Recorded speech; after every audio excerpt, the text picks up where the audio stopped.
Acts 27. Paul sails for Rome. When it was decided that we would sail for Italy, Paul and some other prisoners were handed over to a centurion named Julius, who belonged to the imperial regiment. We boarded a ship from Adramyttium, about to sail for the ports along the coast of the province of Asia. We put out to sea. Aristarchus, a Macedonian from Thessalonica, was with us. The next day we landed at Sidon, and Julius, in kindness to Paul, allowed him to go to his friends so that they might provide for his needs. From there we put out to sea again and passed the lee of Cyprus because the winds were against us.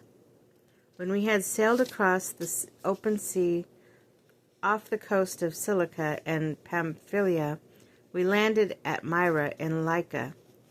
There was a centurion found in an Alexandrian ship sailing for Italy, and put us on board. We made slow headway for many days, and had difficulty arriving off Cnidus. When the wind did not allow us to hold our course, we sailed to the lee of Crete, opposite Solomon. We moved along the coast with difficulty, and came to a place called Fair Havens, near the town of Lasea. Much time had been lost, and sailing had already become dangerous because by now it was after the Day of Atonement.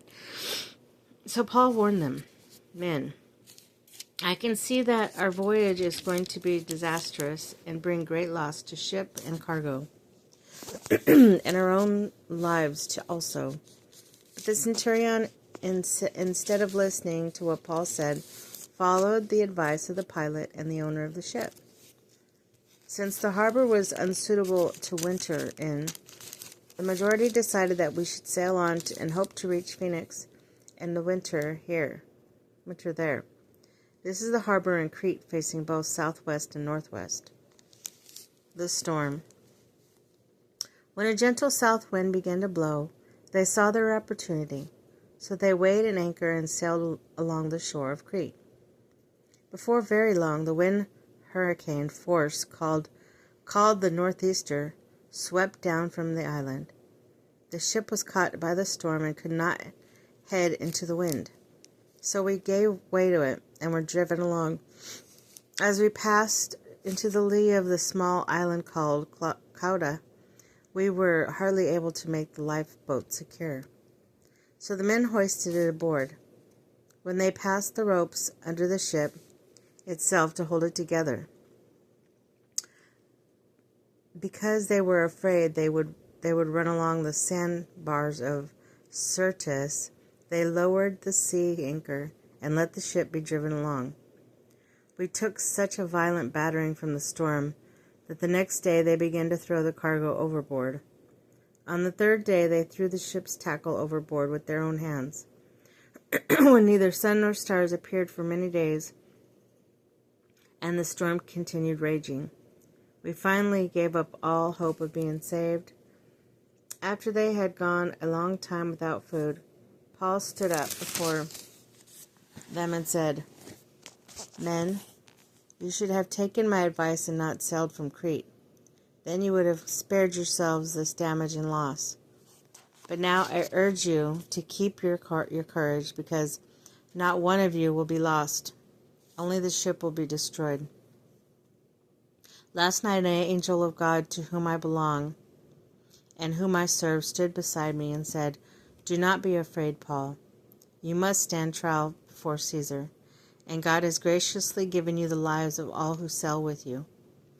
So keep up your courage, men, for I have faith in God that it will happen just as he told me. Nevertheless, we must run around on some island." The shipwreck.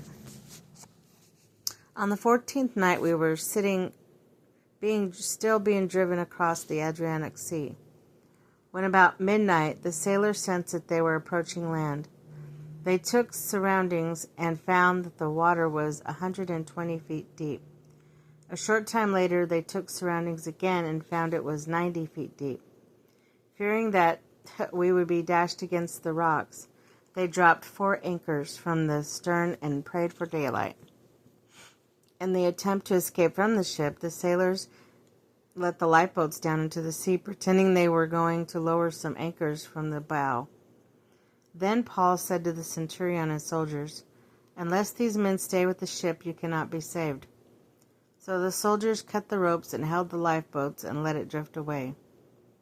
Just before dawn, Paul urged them all to eat. "For the last 14 days, he said, you have been with constant suspense and have gone without food. You haven't eaten anything. Now I urge you to take some food. You need it to survive.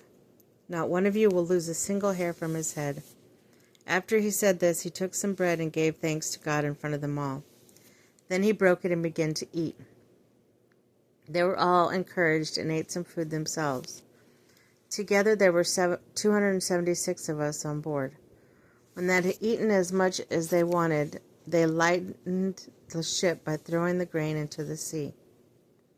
When daylight came, they did not recognize the land, but they saw a bay with sandy beach where they decided to run the ship aground if they could.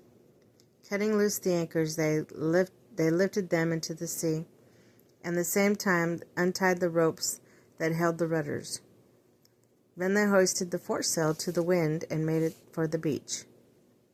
But the ship struck a sandbar and ran aground. The bow struck fast and would not move. The stern was broken to pieces by the pounding of the surf. The soldiers planned to kill the prisoners to prevent any of them from swimming away and escaping, but the centurion wanted to spare Paul's life and keep them from carrying out their plan. He ordered those who could swim to jump overboard first and get to the land. The rest were to get there on planks or on other pieces of the ship. This way everyone reached land safely.